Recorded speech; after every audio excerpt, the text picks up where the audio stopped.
وما أصابكم من مصيبة فبما كسبت أيديكم ويعفو عن كثير.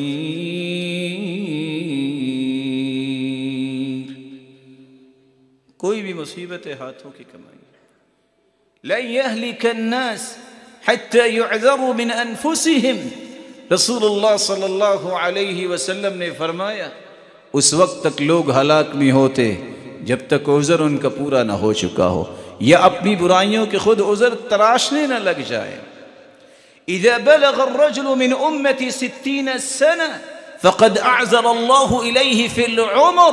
60 سال اللہ نے کسی کو دے دیے ہیں، عذر مکمل ہو گیا، اب کیا عذر باقی بچا. یا من بدنیاہ اشتغل وقد غرک طول الامل اولم یزل فی غفلة حتى دنا منه الأجل. الموت يأتي بغتة والقبر صندوق العمل والقبر صندوق العمل.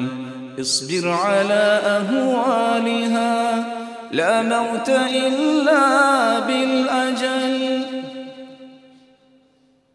لمبی خواہشیں، دنیا کی محبت نے تمہیں موت بھلا دی اور موت اچانک آتی ہے، یہ کسی کو بتا کے نہیں آتی.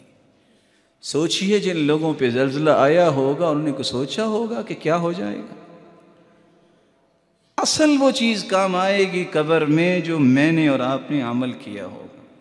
اللہ ذوالجلال ہمارے گناہوں کو معاف فرما دے. چاہتے نہ چاہتے ہم نے جو گناہ کیے، غلطیاں کی، مولا کریم اپنی خصوصی رحمت کے ساتھ معاف فرما دے اور ہمیں ایسی حالت میں اپنے پاس بلائے جس حالت میں وہ ہم سے راضی ہو جائے. رسول اللہ صلی اللہ علیہ وآلہ وسلم کے صحابی بیان کرتے ہیں ان الرجل لیحرم من الرزق بالذنب الذي يصيبه. بس اوقات انسان کو رزق ملنے والا ہوتا ہے، گناہ کرتا ہے، اللہ اس رزق سے اسے محروم کر دیتے. ولا يبدل التقدیر الا الدعاء. تقدیر کو بھی اگر بدلنے والی چیز اللہ نے رکھی ہے تو وہ دعا ہے.